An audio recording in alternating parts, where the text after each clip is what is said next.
News, सच जरूरी है। दर्शकों नमस्कार, मैं हूं श्रद्धा तिवारी और आप देख रहे हैं MNS न्यूज टीवी। तो स्वागत है आपका प्राइम टाइम में। एक नजर आज की हेडलाइंस का। सिर्फ GDP से देश का विकास तय नहीं हो सकता है, मुंबई में केंद्रीय मंत्री अमित शाह का बड़ा बयान। मध्य प्रदेश के शाहजहांपुर जिले में मिला दुर्लभ काले हिरण का शव। डिप्टी CM एकनाथ शिंदे ने सरहद शौर्यथॉन को दिखाई हरी झंडी।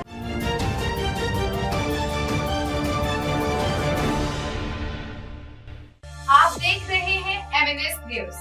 तो खबरें विस्तार से। सिर्फ GDP से देश का विकास तय नहीं हो सकता है, मुंबई में केंद्रीय मंत्री अमित शाह का बड़ा बयान। केंद्रीय गृह मंत्री अमित शाह ने Maharashtra chamber of commerce, industry and agriculture के पुनर्निर्मित मुख्यालय का उद्घाटन किया। अंतर्राष्ट्रीय सहकारिता वर्ष के अवसर पर मुंबई में आयोजित राष्ट्रीय सम्मेलन में उन्होंने कहा है कि भारत की वृद्धि केवल GDP आंकड़ों पर निर्भर नहीं है, बल्कि रोजगार सृजन भी एक महत्वपूर्ण कारक है। सम्मेलन का आयोजन नाफेड ने किया था। इस दौरान महाराष्ट्र के मुख्यमंत्री देवेंद्र फडणवीस और उप मुख्यमंत्री एकनाथ शिंदे, राजस्व मंत्री एवं भाजपा के प्रदेश अध्यक्ष चंद्रशेखर बावनकुळे तथा राज्य भाजपा के कार्यकारी अध्यक्ष रविंद्र चौहान भी कार्यक्रम में मौजूद थे। वही शाह ने कहा है कि प्रधानमंत्री नरेंद्र मोदी द्वारा उठाए गए कदमों से यह सुनिश्चित होगा कि सहकारिता क्षेत्र पूरे देश में समान रूप से विकसित हो और यह अर्थव्यवस्था को बड़ा बढ़ावा देगा।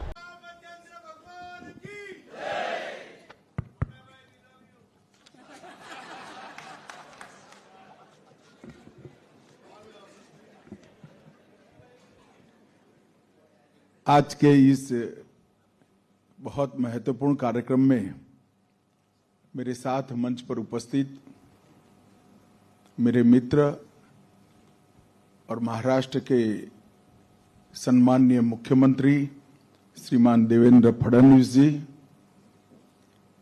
महाराष्ट्र के उप मुख्यमंत्री और जिन्होंने शिवसेना कौन सी असली है इसका परिचय सबको करा दिया है, ऐसे श्री एकनाथ शिंदे जी, मेरे साथी मंत्री मुरलीधर मोहोळ जी, महाराष्ट्र विधानसभा के अध्यक्ष श्रीमान राहुल नार्वेकर जी, उद्योग मंत्री श्री उदय सामंत जी, श्री आशीष शेलार, सांस्कृतिक मंत्री महाराष्ट्र मंगल प्रताप लोढ़ा जी, कौशल विकास और रोजगार मंत्री, और आज जिनके निमंत्रण पर मैं आया हूं और जिनकी अध्यक्षता में कार्यक्रम हो रहा है, ऐसे श्री ललित गांधी जी और उनकी टीम को मैं बहुत बहुत बधाई देना चाहता हूं। मित्रों, आज एक प्रकार से जब ललित जी ने मुझे निमंत्रण दिया और फिर मेरी ऑफिस ने चैम्बर का परिचय मांगा संस्था से, और तब मुझे मालूम पड़ा कि सेठ वालचंद जी ने बनाई हुई संस्था है। बाकी कुछ पढ़े बगैर मैंने यहां आने के लिए हाँ बोल दिया।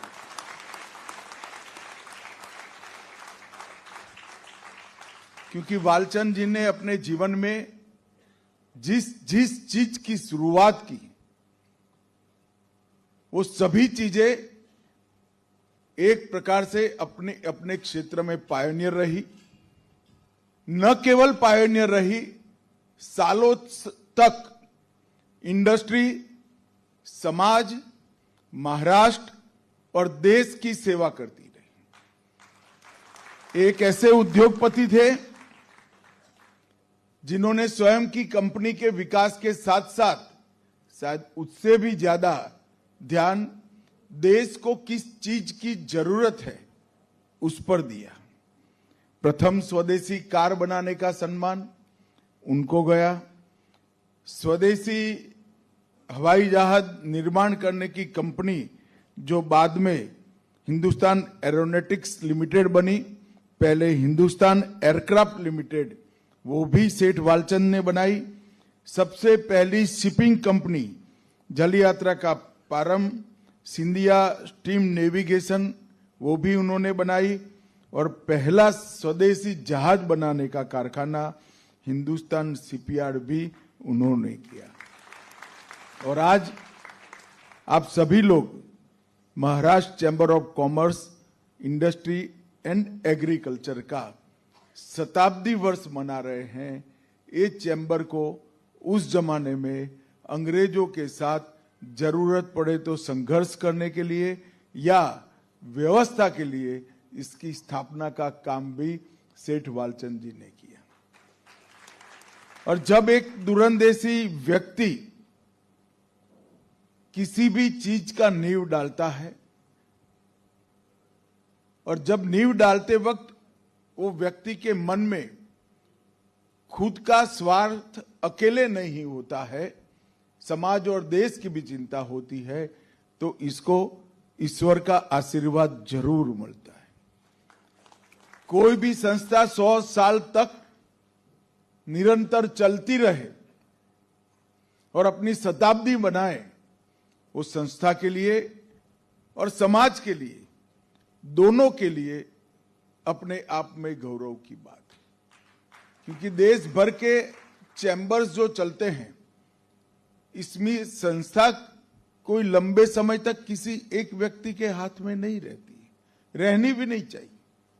नेतृत्व बदलने के साथ भी रिलेवेंस बनाए रखना, अपनी उपयोगिता बढ़ाए रखना और अपना योगदान भी बढ़ाना एक प्रकार से बहुत कम संस्थाएं कर पाती है।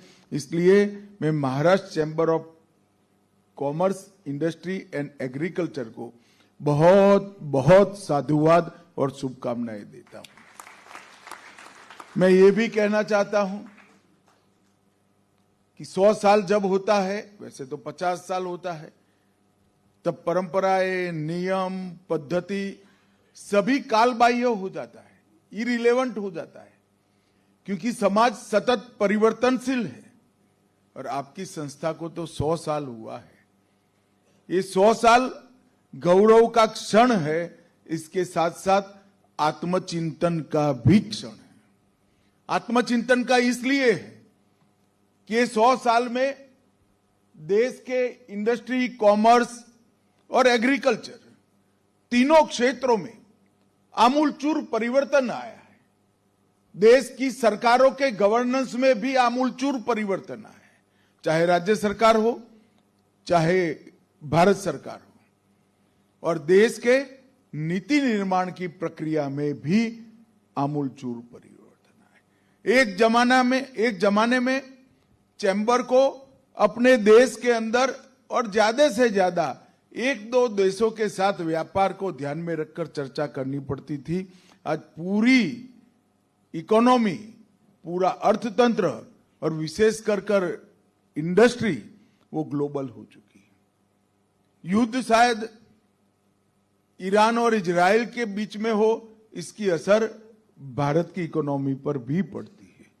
युद्ध रशिया और यूक्रेन पर हो, इसकी असर भारत की इकोनॉमी पर भी पड़ती है। उस वक्त देश भर के chamber of commerce and industry and agriculture, ये सभी ने अपने कामकाज के लिए आत्मचिंतन करने का वक्त है।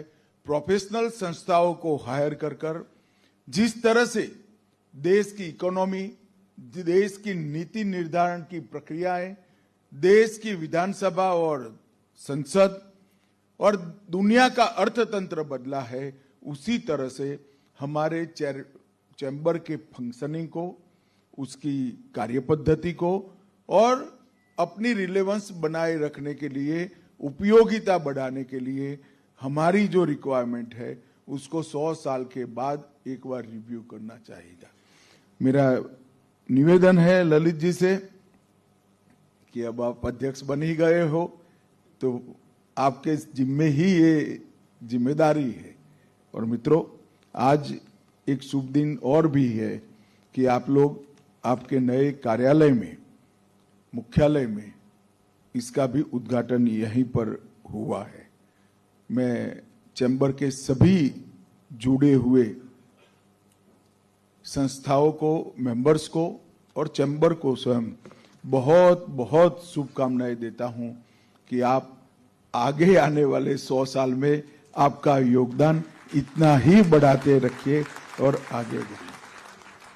देश की पराधीनता के वक्त 1927 में चैम्बर की स्थापना हुई और आज देश दुनिया का चौथे नंबर का अर्थतंत्र बन गया है, तब आपका शताब्दी वर्ष है।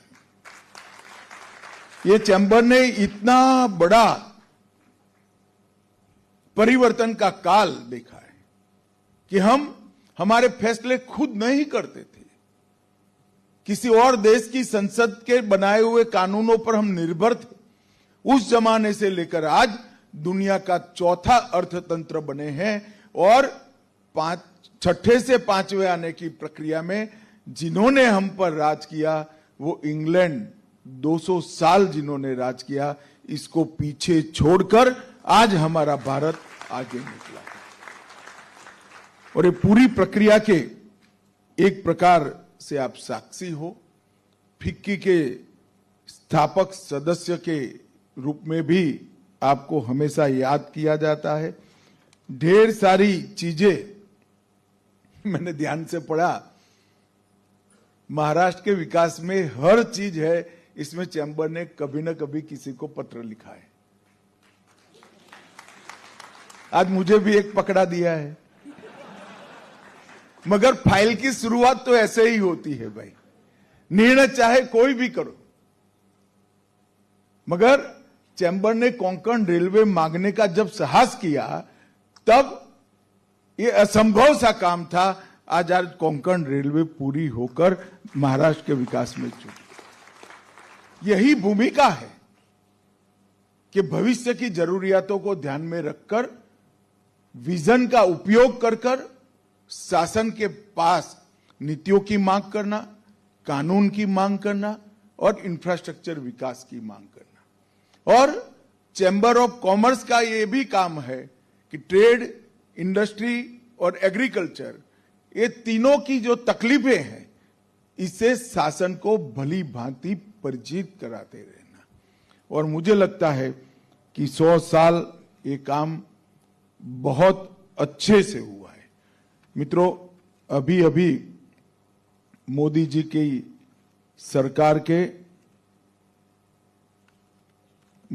सरकार के 11 साल पूरे हुए हैं और इस 11 साल में ढेर सारी चीजें बदल गई हैं। देश में आमूलचूर परिवर्तन आया है।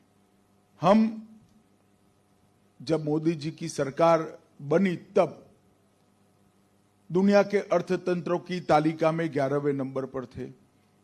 आज हम चौथे नंबर पर है और मैं आपको विश्वास दिलाता हूं 2027 के पहले, 27 के वित्तीय वर्ष के पहले हम तीसरे नंबर की अर्थव्यवस्था भी बने। हर क्षेत्र में बहुत बड़ा परिवर्तन लाने का काम प्रधानमंत्री नरेंद्र मोदी जी की सरकार ने किया है। मैं आज यहां पर आया हूं तब विशेष बात आपको महाराष्ट्र की ही करूंगा। ढेर सारी उपलब्धियां, डिजिटल लेन देन से लेकर, स्टार्टअप से लेकर, एविएशन के एयरपोर्ट बढ़ाने से लेकर 25 प्रकार के गिनते गिनते थक जाएंगे। और अगर ये मैं बोलने जाऊंगा तो कोई 25-30 मिनट में मेरी बात समाप्त नहीं होगी। 7 दिन की भागवत सप्ताह बिठानी पड़ेगी मगर मेरी बात समाप्त होगी। मगर अब मैं आज महाराष्ट्र की बात करने आया हूं। महाराष्ट्र के अंदर अपार संभावनाएं देश की आजादी के वक्त से ही पड़ी थी और एक प्रकार से महाराष्ट्र देश के औद्योगिक विकास का पर्याय बना, परिचायक बना। और सालों से महाराष्ट्र औद्योगिक विकास में देश का नेतृत्व करता है और ये हमारी मुंबई नगरी को इसीलिए देश की आर्थिक राजधानी का गौरव भी मिला। स्टॉक मार्केट इनके मुख्यालय यहां, रिजर्व बैंक ऑफ इंडिया के मुख्यालय यहां, सेबी का मुख्यालय यहां, सारी चीजें यहां इसलिए आई है क्योंकि ये हमारी आर्थिक राजधानी है। और महाराष्ट्र ने भी देश के विकास में अपना योगदान करने में कोई कसर नहीं छोड़ी। बीच में एक थोड़ा कालखंड आ गया, मैं कोई पॉलिटिकल बात करना नहीं चाहता, मगर देवेंद्र जी और एकनाथ जी दोनों बैठे हैं। देवेंद्र जी का पहला कार्यकाल, एकनाथ जी और देवेंद्र जी का संयुक्त कार्यकाल, और देवेंद्र जी का ये लगभग समाप्त होने वाला 1 साल, ये मिलाते हैं तो महाराष्ट्र को एक नए सिरे से, नई ऊर्जा के साथ, नए दृष्टिकोण के साथ, दूरदर्शिता के साथ डेवलप करने का काम किया। आज देश की सबसे बड़ी इकोनॉमी महाराष्ट्र की है। सबसे अधिक एफडीआई महाराष्ट्र में आता है और इनफ्लो में 39% हिस्सा महाराष्ट्र का है। सबसे ज्यादा विदेशी पर्यटक महाराष्ट्र में आते हैं।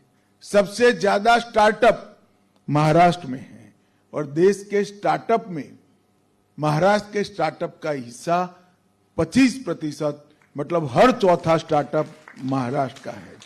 भारत का सबसे बड़ा बंदरगाह और एक प्रकार से कंटेनर डेपो की बात करें तो एशिया का सबसे बड़ा बंदरगाह अब वाधवान में महाराष्ट्र में बनने जा रहा है। सबसे ज्यादा, बहने ज्यादा ताली बजाए जरा, सबसे ज्यादा इनकम टैक्स रिटर्न भरने वाली माताएं महाराष्ट्र में हैं। महाराष्ट्र बुलेट ट्रेन की योजना में आज लीडिंग स्टेट बन गया है। देश का सबसे बड़ा निर्यातक राज्यों में एक महाराष्ट्र है। औद्योगिक उत्पादन में महाराष्ट्र 15 साल से 1 से 3 में ही रहा है। और मुंबई, मैं जरूर कहना चाहूंगा मित्रों, मुंबई एक प्रकार से मेरे जैसे व्यक्ति को डर लगता था कि मुंबई का आने वाले दिनों में क्या होगा। बढ़ती जाती आबादी, पुराने जर्जर घर, झोपड़पट्टियों का अंबार और ट्रैफिक की समस्या का कोई रास्ता नहीं सूझता था। मैं मेरे साथी महाराज के मुख्यमंत्री देवेंद्र जी को बहुत बहुत बधाई देना चाहता हूं। यहां देवेंद्र जी की पहली सरकार बनी, कुछ ही समय में ऊपर उस वक्त मोदी जी की सरकार बन चुकी थी और मुंबई के समस्याओं के समाधान के लिए, शायद किस एक शहर की समस्याओं के समाधान के लिए 7 लाख करोड़ रुपए का इन्वेस्टमेंट मोदी जी के नेतृत्व में मुंबई शहर के लिए। मैं आज पूछना चाहता हूं, हमारी जो कामकाज के तरीके पर टीका और टिप्पणी करते हो, किस में विजन है? कितने साल आपके पास महाराष्ट्र रहा? क्या किया आपने? महाराष्ट्र छोड़िए, मुंबई की समस्या के लिए क्या किया? भाइयों बहनों, लगभग 337 किलोमीटर की 1.5 लाख करोड़ की मेट्रो सिर्फ मुंबई में आज बनने की शुरुआत हुई।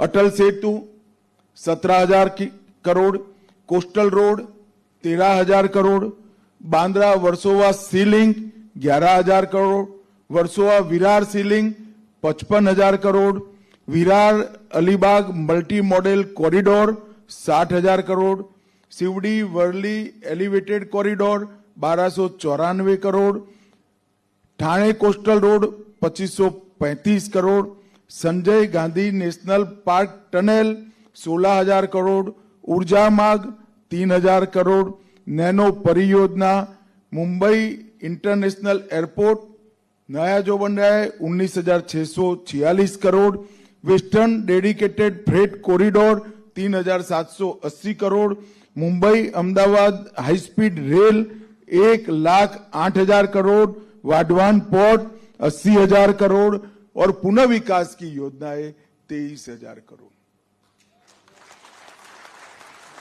मैं जो लोग सवाल उठाते हैं उनको पूछना चाहता हूं, पूछते हैं ना डबल इंजन की सरकार ने क्या किया क्या किया क्या किया। मैं उनको भी पूछना चाहता हूं, आपकी भी डबल इंजन की सरकार यहां रही 10 साल तक।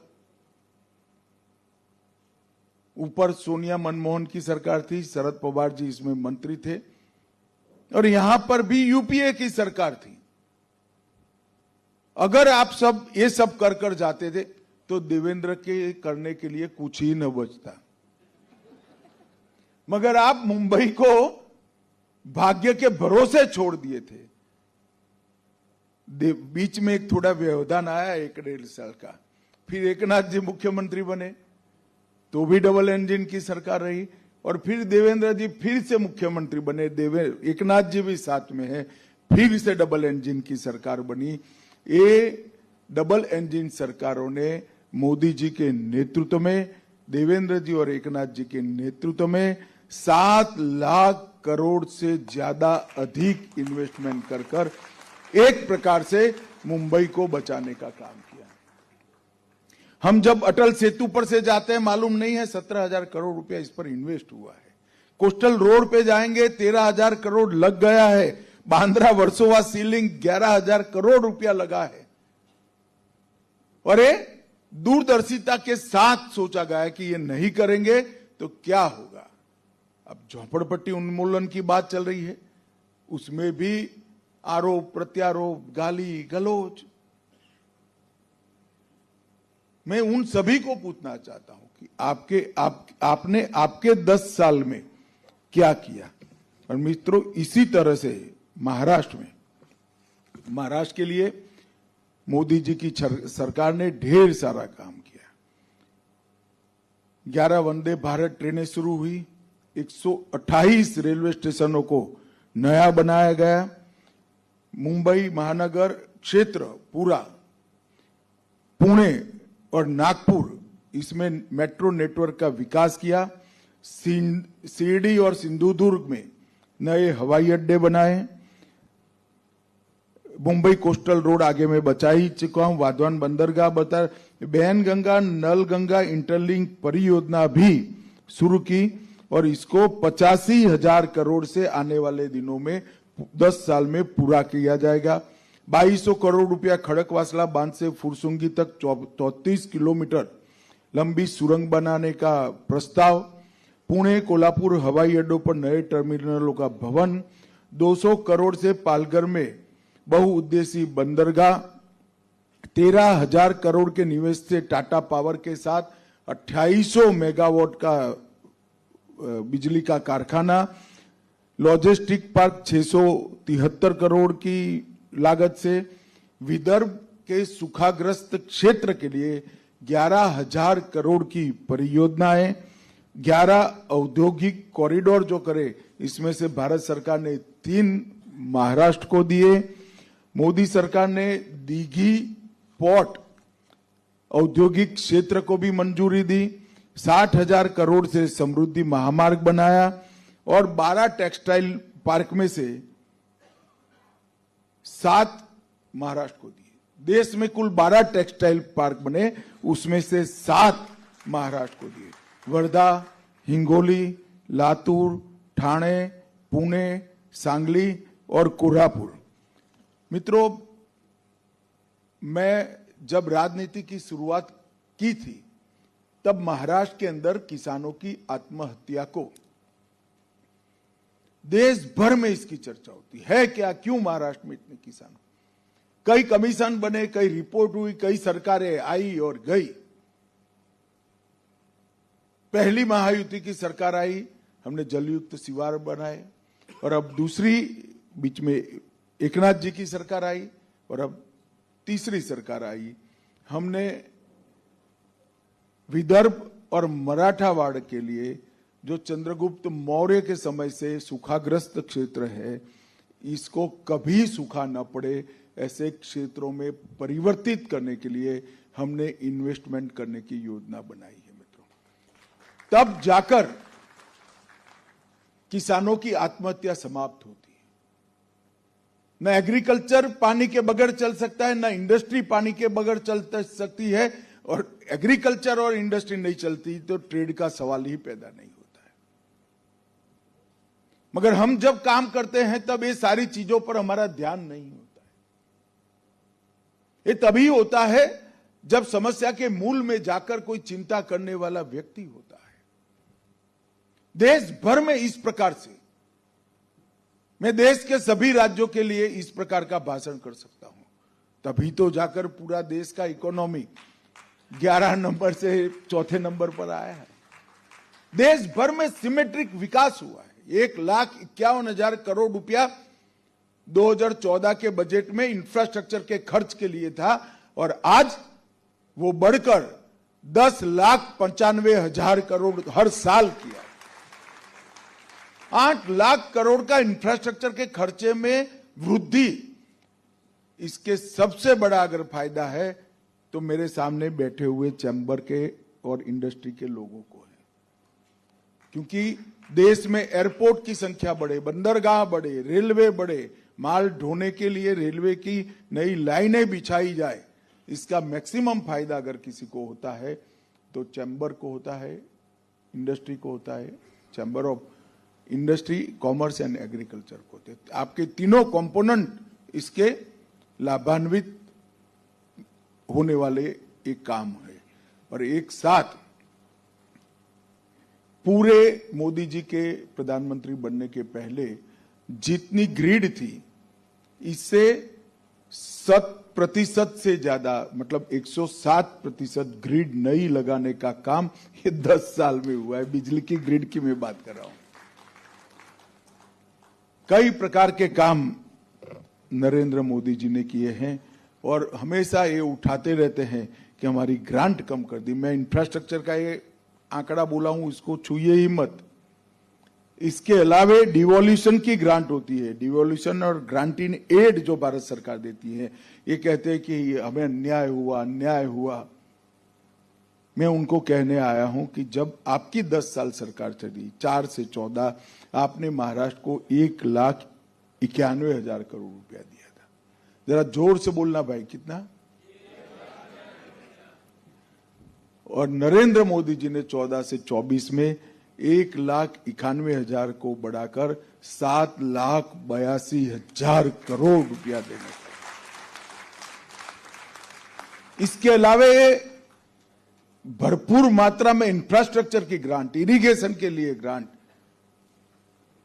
और इन्वेस्टमेंट को आने का एक लाल जाजम बिछाकर रास्ता कर देना, ये सब अगर कोई कहता है कि क्या किया है तो मैं उनको बड़ी विनम्रता से कहना चाहता हूं, ये सब हमारी डबल इंजन सरकारों में हुआ है और हम नहीं किया। और ये रास्ता मोदी जी ने निश्चित किया। प्रधानमंत्री बनने के बाद आज 11 साल हो गए। 11 साल में संचालिका बहन जी कहती थी हमारे पासपोर्ट का वैल्यू बढ़ गया है। वो अकेली नहीं कहती है, जो विदेश जाता है वो सभी को मालूम पड़ेगा कि भारत का पासपोर्ट देखते ही मोड़े पर बड़ा स्माइल आता है और स्वागत का भाव आता है। वो इसलिए हुआ है कि नीति निर्धारण में हमने ढेर सारे परिवर्तन किए। सिर्फ नीतियां नहीं बनाई, नीतियों के इंप्लीमेंटेशन में दिन रात मेहनत लगी। और नरेंद्र मोदी जी ने, भले सरकार हमारी हो या विपक्ष की हो, टीम भारत की कल्पना की है कि भारत का विकास राज्य और केंद्र दोनों मिलकर ही कर सकते हैं। और रचनात्मक भाव के कारण आज देश बहुत आगे बढ़ रहा है। उसी वक्त आपका शताब्दी का वर्ष है मित्रों, और इस शताब्दी के वर्ष में आप लोग नए भवन में भी प्रवेश कर रहे हो। मेरा आप सबसे आग्रह है कि चैम्बर की नीतियों में भी, कार्य पद्धतियों में भी, और चैम्बर के अंदर नया ब्लड आए इसके लिए भी जरूर बैठकर सोचना, विचार करना। और इसी तरह से चैम्बर 100 साल और महाराष्ट्र और देश की सेवा करता रहे, ऐसी मेरी बहुत बहुत शुभकामनाएं। धन्यवाद, आभार।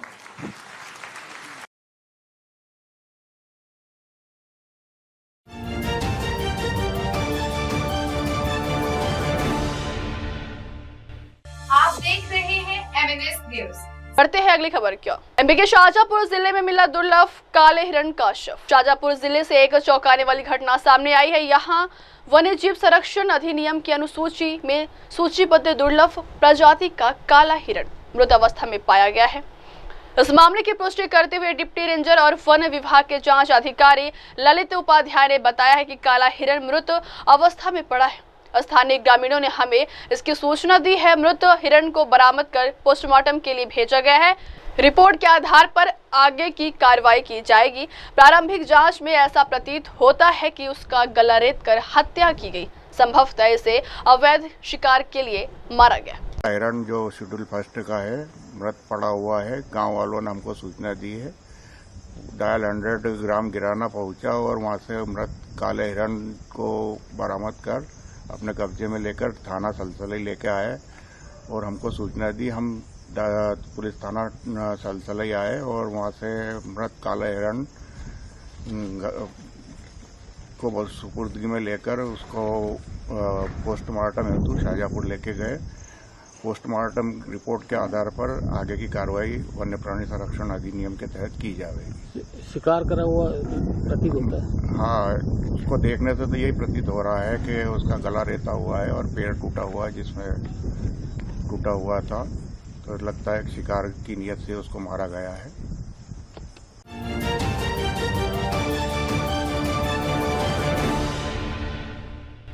आप देख रहे हैं MNS न्यूज। बढ़ते हैं अगली खबर की ओर। डिप्टी सीएम एकनाथ शिंदे ने सरहद शौर्यथॉन को दिखाई हरी झंडी। लद्दाख के कारगिल जिले के द्रास सेक्टर में आज देशभक्ति और फिटनेस का अनूठा संगम देखने को मिला, जहां महाराष्ट्र के उप मुख्यमंत्री एकनाथ शिंदे ने सरहद शौर्यथॉन को हरी झंडी दिखाकर रवाना किया। यह आयोजन उन जवान शहीदों को श्रद्धांजलि देने के उद्देश्य से किया गया है जिन्होंने कारगिल युद्ध में देश की रक्षा करते हुए अपने प्राण न्यौछावर कर दिए। वहीं द्रास की ऊंची पहाड़ियों और बर्फीले मैदानों के बीच देश भर में आए प्रतिभागियों ने इस मैराथन में हिस्सा लिया। हर कदम पर देशभक्ति का जोश और शहीदों के प्रति सम्मान दिखाई दिया।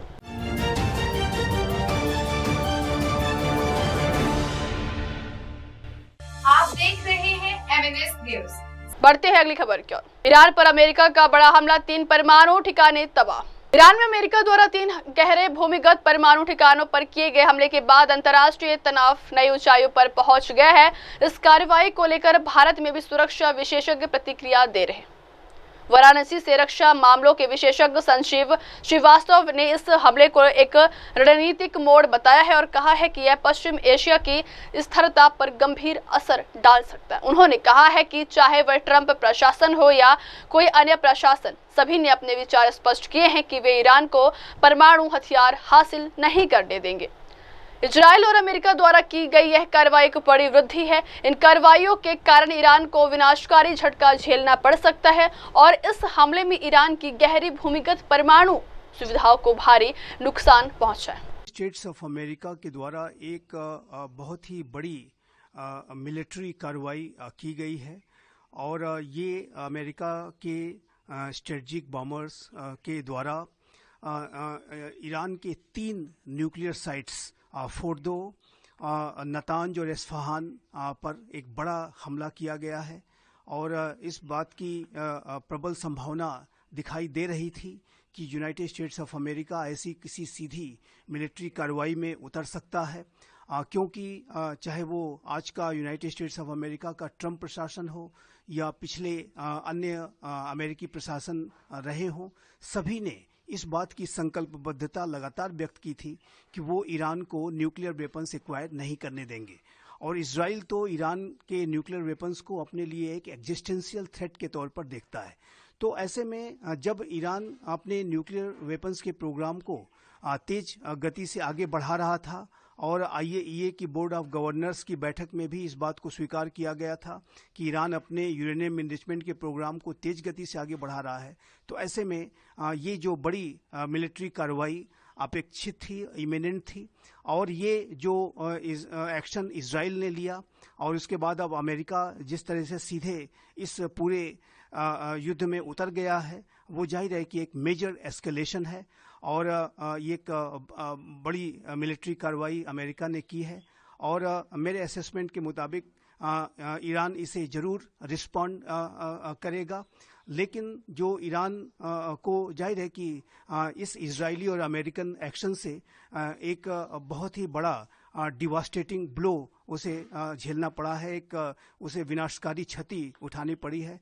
और ईरान के जो डीप अंडरग्राउंड जो न्यूक्लियर फैसिलिटीज़ हैं वो इस हमले में बड़े तरीके से उसको क्षति पहुंची है, स्पष्ट है। और वो जो विशेष रूप से जो फोर्डो का जो सबसे महत्वपूर्ण न्यूक्लियर साइट थी वो ऐसी रिपोर्ट्स हैं कि वो तबाह हुई है। और अन्य जो न्यूक्लियर साइट्स चाहे वो नतांज हो चाहे इस्फहान हो उसको भी अमेरिका ने विनाशकारी क्षति उस पर पहुंचाई है। तो ये इस पूरे इजराइल ईरान के बीच का जो युद्ध चल रहा था उसका एक मेजर एस्केलेशन है।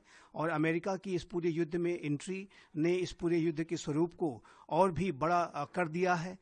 ईरान इसे जरूर रिस्पॉन्ड करने की कोशिश करेगा, लेकिन मेरा ऐसा मानना है कि यदि ईरान ने कोई और भी बड़े कदम उठाए इजराइल के ऊपर या अमेरिका के बेसिस के ऊपर, अगर ईरान ने कोई बड़ा एक्शन लिया तो फिर आने वाले समय में अमेरिका और इजराइल संयुक्त रूप से ईरान के ऊपर फिर से कोई बड़ी कार्रवाई कर सकते हैं, और जो कि ईरान के लिए और भी ज़्यादा घातक साबित हो सकता है।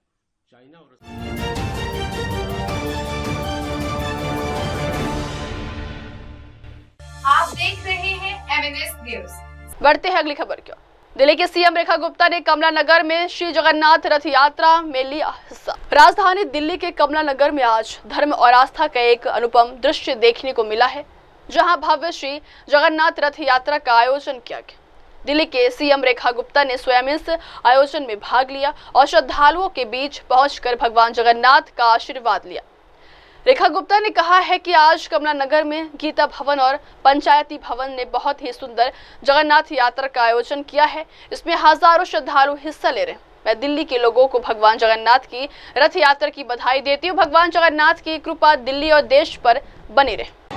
आज कमला नगर में हमारे गीता भवन पंचायती भवन के द्वारा बहुत ही सुंदर जगन्नाथ जी की यात्रा जो पिछले 20 वर्षों से लगातार चल रही है, निर्विघ्न संपन्न होती है और हजारों भक्त इसमें सहभागिता लेते हैं। जब माँ सुभद्रा अपने भाइयों के साथ में नगर भ्रमण के लिए निकली है तो मैं ये सोचती थी ये पूरा सप्ताह जब तक कि 27 तारीख को स्वयं उड़ीसा के भगवान जी की रथ यात्रा निकलेगी तब तक दिल्ली में ये उत्सव लगातार अलग अलग मंदिरों में मनाया जाएगा।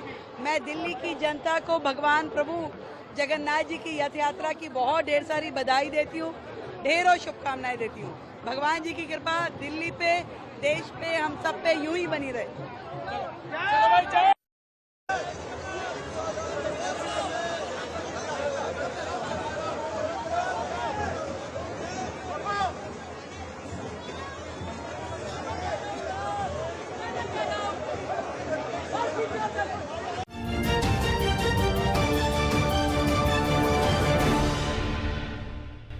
आप देख रहे हैं MNS न्यूज। बढ़ते हैं अगली खबर की ओर। दिल्ली एनसीबी ने नशे के खिलाफ निकाली साइक्लोथॉन, डीजी अनुराग गर्ग। देश भर में 26 जून को मनाए जाने वाले अंतर्राष्ट्रीय नशीली दवाओं के दुरुपयोग और अवैध व्यापार विरोधी दिवस से पहले नारकोटिक्स कंट्रोल ब्यूरो ने राजधानी दिल्ली में एक विशेष साइक्लोथॉन कार्यक्रम का आयोजन किया है। इस आयोजन का उद्देश्य समाज में नशीली दवाओं के बढ़ते खतरे के प्रति जन जागरूकता फैलाना और युवाओं को इससे दूर रहने के लिए प्रेरित करना है। वही अनुराग गर्ग ने कहा है कि 26 जून को अंतर्राष्ट्रीय नशा विरोधी दिवस के रूप में मनाया जाता है और जिस तरह से यह हमारे समाज में उभर रहा है, एनसीबी ने फैसला किया है कि हम इसे एक दिन के रूप में नहीं बल्कि पखवाड़ा के रूप में मनाएंगे। ये एक साइक्लोथॉन जो आपको पता ही होगा कि 26 जून जो है हमारे यहाँ एक अंतर्राष्ट्रीय ड्रग विरोधी दिन के रूप में मनाया जाता है और हमारे समाज में जिस तरह से ये उभर रहा है अंतर्राष्ट्रीय स्तर पे भारत में भी, तो हमने एनसीबी में निर्णय लिया है कि हम एक दिन के रूप में नहीं मनाएंगे इसको, हम एक पूरा पखवाड़े के रूप में मनाएंगे। और इस उपलक्ष्य में हम जो है काफी जगह जो है देश के विभिन्न भागों में जो है अलग अलग कार्यक्रम कर रहे हैं, स्कूल्स में, कॉलेजेस में, पब्लिक में जाके, और इसके जो नशे के जो दुष्प्रभाव हैं उसके बारे में जानकारी दे रहे हैं और ये बता रहे हैं कि जो ये ट्रेंड है स्पेशली हमारे यूथ में वो जो है जड़ से ही समाप्त हो जाए तो बेहतर है, क्योंकि अगर एक बार इसमें घुस गए तो इसकी कोई वापसी का कोई तरीका बहुत मुश्किल है। तो ये साइक्लोथॉन जो आप यहाँ देख रहे हैं, जिसमें भारी संख्या में हमारे साथियों ने, समाज के विभिन्न वर्गों ने भाग लिया, ये जो साइक्लोथॉन है देश के विभिन्न महानगरों में आज आयोजित की गई है। और प्रमुख हमारा ये जो उद्देश्य है वो ये है कि ये जो हमारे ड्रग ट्रैफिकिंग और ड्रग एब्यूज के खिलाफ जो हमारी जंग है, लड़ाई है, वो केवल पुलिस जो है वो नहीं, इसको जो एनफोर्समेंट जो है वो केवल इसको डील नहीं कर सकती है। उसके लिए समाज के विभिन्न वर्गों को, नागरिकों को सामने आना है और हमें एक जागरूकता फैलानी है कि भाई ये जो हम एक शुरुआत करते हैं एक हाई होने के लिए, वो एक बाद में लत पड़ जाती है, दिमाग की, शरीर की जरूरत पड़ जाती है, उससे निकलना बहुत मुश्किल हो जाता है।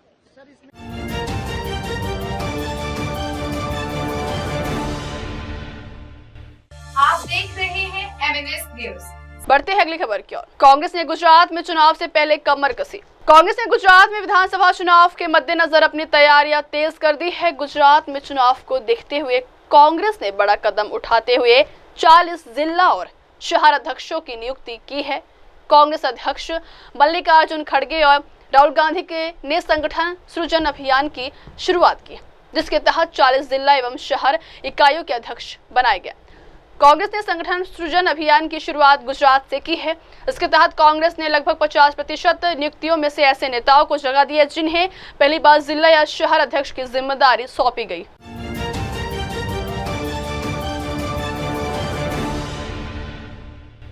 आप देख रहे हैं MNS न्यूज। बढ़ते हैं अगली खबर की ओर। पश्चिम बंगाल के पिरगाछा इलाके में गोदाम में लगी भीषण आग। पश्चिम बंगाल के उत्तर 24 परगना जिले के बारासात के दत्तपुकुर थाना क्षेत्र के पिरगाछा इलाके में एक गोदाम में भीषण आग लगने की खबर है। घटना की सूचना मिलते ही दमकल विभाग की कई गाड़ियां मौके पर पहुंची है और आग बुझाने का काम तेजी से जारी। प्राथमिक जानकारी के अनुसार गोदाम में रखे ज्वलनशील सामानों की वजह से आग ने तेजी से विकराल रूप ले लिया है। आग लगने के कारणों की जांच की जा रही है।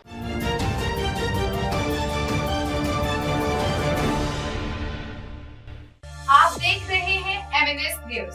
बढ़ते हैं अगली खबर की। पंजाब में अब तक 54,422 युवाओं को मिली सरकारी नौकरी। पंजाब के सीएम भगवंत सिंह मान ने राज्य के युवाओं को सरकारी नौकरियां प्रदान करने की अपनी पहल को जारी रखते हुए शनिवार तक कुल 54,422 युवाओं को नियुक्ति पत्र सौंपने की प्रक्रिया पूरी की है।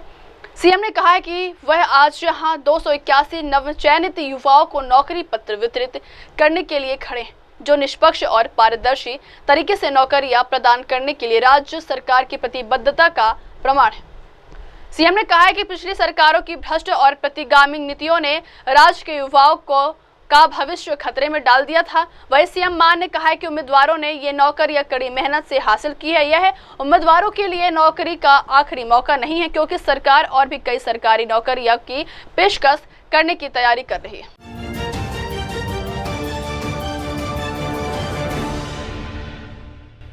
आप देख रहे हैं MNS न्यूज। बढ़ते हैं अगली खबर की ओर। उत्तराखंड पंचायत चुनाव की तारीख का ऐलान, 2 चरणों में होगी वोटिंग। उत्तराखंड में पंचायत चुनाव की तारीखों का ऐलान हो गया है। राज्य में हरिद्वार जिला छोड़ प्रदेश के अन्य 12 जिलों में त्रिस्तरीय पंचायत चुनाव कराए जाने संबंधित अधिसूचना जारी हो गई है। निर्वाचन आयुक्त सुशील कुमार ने चुनावों के बारे में शनिवार को पूरी जानकारी दी, जिसके तहत राज्य के 12 जिलों में पंचायत चुनाव का मतदान 2 चरणों में होगा। पहले चरण का मतदान 10 जुलाई को होगा, तो वहीं दूसरे चरण का मतदान 15 जुलाई को होगा और 19 जुलाई को मतगणना की जाएगी। राज्य के निर्वाचन आयुक्त सुशील कुमार ने पंचायत चुनाव की अधिसूचना जारी करते बताया कि चुनाव के लिए नामांकन 25 जून से शुरू होंगे और नामांकन दाखिल करने की अंतिम तारीख 28 जून होगी।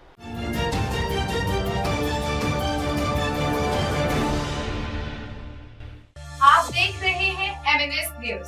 बढ़ते हैं अगली खबर की ओर। विनायक राउत की आपत्तिजनक टिप्पणी पर भड़के शिंदे के शिव सैनिक। मुंबई मनपा और अन्य निकायों के चुनावों की पृष्ठभूमि में मुख्यमंत्री पूर्व उद्धव ठाकरे तथा उप मुख्यमंत्री एकनाथ शिंदे की शिवसेना के नेताओं के बीच युद्ध तेज होता जा रहा है। गुरुवार को दोनों शिवसेना ने स्थापना दिवस मनाया। इस दौरान यूबीटी का समारोह षणमुखानंद हॉल में आयोजित किया गया था। वहीं डीसीएम शिंदे की शिवसेना का फरली में इस दौरान दोनों ओर से तीखे शब्द बाण चलाए गए। सम्मेलन में विनायक राउत ने उप मुख्यमंत्री एकनाथ शिंदे पर जोरदार हमला बोला था। उप मुख्यमंत्री शिंदे के बारे में की गई अपमानजनक टिप्पणी की वजह से शिवसेना शिंदे गुट आक्रामक हो गया है। विरोध स्वरूप शिंदे गुट ने विनायक राउत के आवास के बाहर उग्र प्रदर्शन की योजना बनाई थी, लेकिन सही समय पर पुलिस को भनक लग गई और पुलिस ने शिंदे गुट के कार्यकर्ताओं को रोक लिया।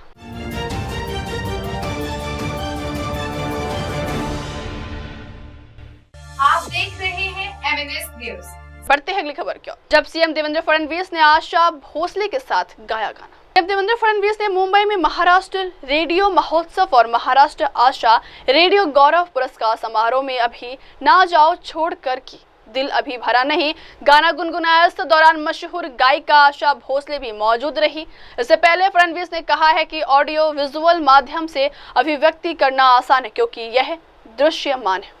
उन्होंने कहा कि रेडियो की सबसे अच्छी बात यह है कि उसमें सब कुछ अभिव्यक्त हो जाता है, तब भी जब कोई दिखाई नहीं देता है। नई तकनीक हमें 3D, 4D और 17D का अनुभव करा रही है, लेकिन जब केवल 1D था, केवल संगीत था, उस समय रेडियो ने हमारी अभिव्यक्ति को आवाज दी और हमारी सांस्कृतिक विरासत को आकार दिया। ओ छोड़ के दिल अभी भरा नहीं, अभी ना छोड़ कर के दिल अभी भरा नहीं।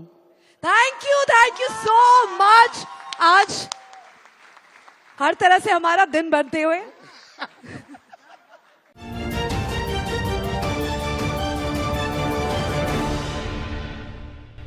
आप देख रहे हैं MNS न्यूज। बढ़ते हैं अगली खबर की ओर।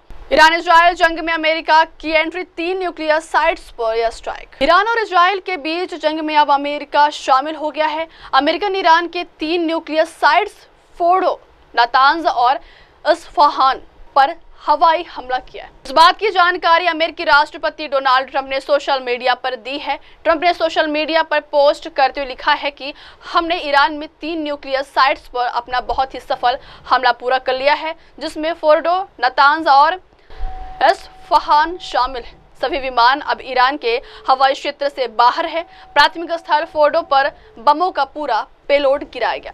ट्रंप ने अमेरिका सेना की तारीफ करते हुए कहा है कि सभी विमान सुरक्षित रूप से अपने घर की ओर जा रहे हैं। हमारे महान अमेरिकी योद्धाओं को बधाई।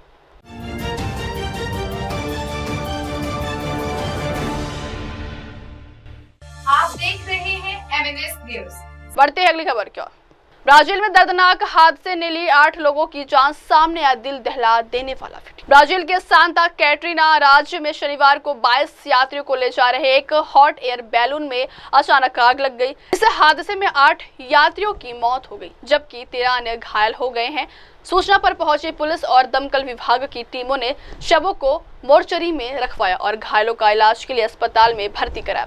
राज्य के दमकल विभाग के मुताबिक सुबह उड़ान के दौरान पर्यटकों के बैलून में अचानक आग लग गई और फिर यह प्रिया ग्रांडे शहर में दुर्घटनाग्रस्त हो गया। आपको बता दें कि ब्राजील के सांता कैटरीना का प्रिया ग्रांडे शहर हॉट एयर बैलूनिंग के लिए मशहूर है। यहाँ जून के महीने में लोग एयर बैलूनिंग के लिए पहुँचते हैं। इस दौरान यहाँ कैथोलिक संतों का सम्मान भी किया जाता है।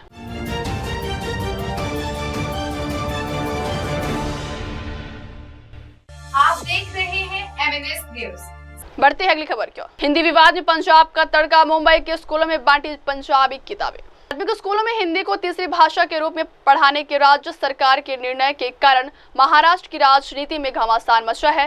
राज ठाकरे की पार्टी महाराष्ट्र नवनिर्माण सेना और कांग्रेस सहित कई दूसरे संगठन और प्रमुख लोग सरकार के इस निर्णय का विरोध कर रहे हैं, लेकिन इन सब के बीच भांडुप के एक प्रमुख स्कूल में पंजाबी भाषा की पुस्तक का वितरण किए जाने से हिंदी विवाद में पंजाबी का तड़का लग गया। भांडुप के गुरु नानक स्कूल में बच्चों को तीसरी भाषा के रूप में पढ़ाई के लिए पंजाबी भाषा की पुस्तक के वितरण से आक्रोश भड़क गया है। गुस्साए मन से कार्यकर्ताओं ने स्कूल पहुंचकर पुस्तक वापस लेने की मांग की। मन से कार्यकर्ताओं का कहना था कि महाराष्ट्र में हिंदी की जबरदस्ती नहीं चलेगी और पंजाबी तो बिल्कुल भी बर्दाश्त नहीं की जाएगी।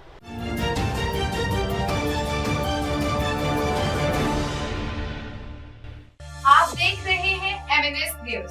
बढ़ते हैं अगली खबर की ओर। ईरान में अमेरिकी हमले पर भड़की महबूबा मुफ्ती। ईरान और इजराइल के बीच लगातार हो रहे हमले को लेकर शनिवार को इस्तांबुल में इस्लामिक सहयोग संगठन की बैठक हुई। इस बैठक में इजराइल और ईरान के बीच हो रहे युद्ध को लेकर चर्चा हुई।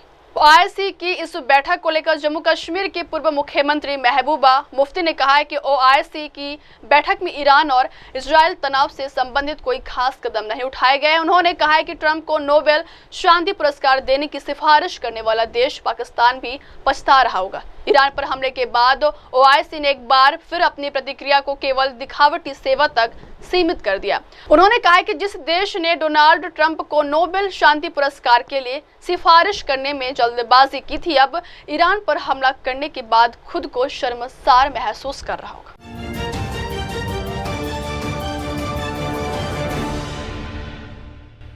आप देख रहे हैं एमएनएस न्यूज। बढ़ते हैं अगली खबर की ओर। हिमाचल प्रदेश के कई हिस्सों में बारिश, ऑरेंज अलर्ट जारी। हिमाचल प्रदेश के कई हिस्सों में शनिवार को मध्यम से भारी बारिश हुई। स्थानीय मौसम विभाग ने रविवार को राज्य के 5 जिलों और बुधवार को 9 जिलों में अलग अलग स्थानों पर भारी से बहुत भारी बारिश का ऑरेंज अलर्ट भी जारी किया था। ऑरेंज अलर्ट के अनुसार रविवार को हमीरपुर, कांगड़ा, मंडी, शिमला और सिरमौर में अलग अलग स्थानों पर भारी से बहुत भारी बारिश होने का अनुमान है, जबकि कुल्लू, किन्नौर और लाहौल और स्पीति को छोड़कर 12 में से 9 जिलों में भारी बारिश होने की आशंका है।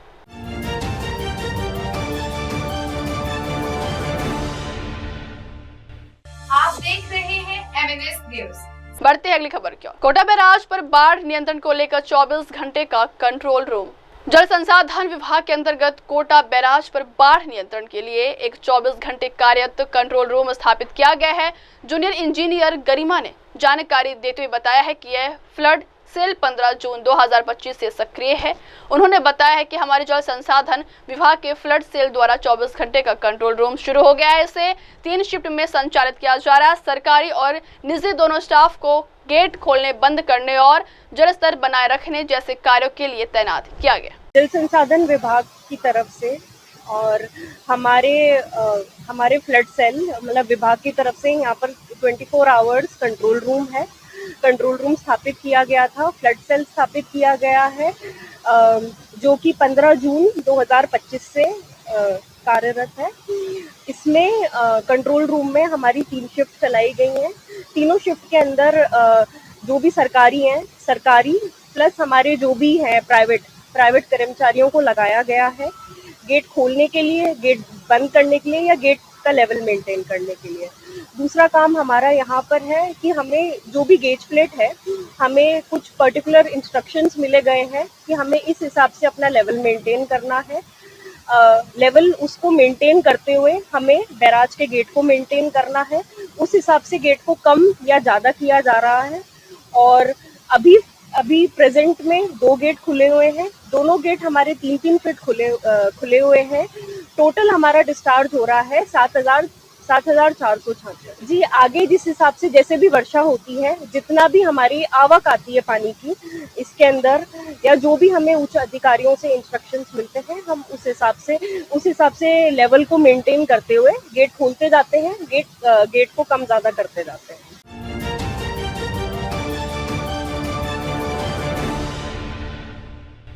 आप देख रहे हैं एमएनएस न्यूज। बढ़ते अगली खबर की ओर। भाजपा प्रदेश अध्यक्ष सुकांत मजूमदार के साथ हुए व्यवहार को लेकर भाजपा कार्यकर्ताओं ने किया विरोध प्रदर्शन। भाजपा प्रदेश अध्यक्ष सुकांत मजूमदार के साथ कथित तौर पर हुए दुर्व्यवहार के विरोध में भाजपा कार्यकर्ताओं ने जोरदार प्रदर्शन किया है। यह विरोध प्रदर्शन राज्य भर में विभिन्न स्थानों पर आयोजित किया गया है, जिसमें भाजपा कार्यकर्ताओं ने सड़कों पर उतरकर सरकार और प्रशासन के खिलाफ नारेबाजी की है। प्रदर्शनकारियों का कहना था कि प्रदेश अध्यक्ष के साथ जिस तरह का व्यवहार किया गया है, वह न केवल एक जनप्रतिनिधि का अपमान है, बल्कि लोकतांत्रिक मूल्यों का भी उल्लंघन है। भाजपा नेताओं ने इस घटना की कड़ी निंदा करते हुए दोषियों के खिलाफ सख्त कार्रवाई की मांग की।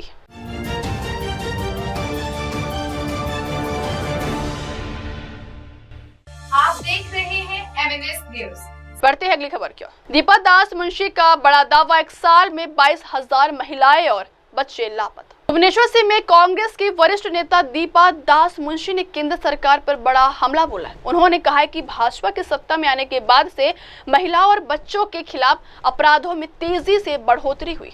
दीपा दास मुंशी ने दावा किया है कि बीते एक साल में 22,000 से ज्यादा बच्चे और महिलाएं लापता हुई है और बलात्कार के 79 मामले सामने आए, जिनमें से कई मामलों में अब तक न्याय नहीं मिला है। उन्होंने कहा है कि AICC लगातार इस विषय में शिकायतें प्राप्त कर रहा है और यह एक गंभीर सामाजिक संकट का संकेत है। उन्होंने प्रधानमंत्री से जवाब मांगते हुए कहा है कि जश्न से पहले जमीन की सच्चाई देखना जरूरी है। पिछले कई महीनों से, मतलब जब से बीजेपी सरकार बनी है उससे पहले से भी उड़ीसा प्रदेश में बहुत सारे कंप्लेंट्स AICC में जमा हो रहा है।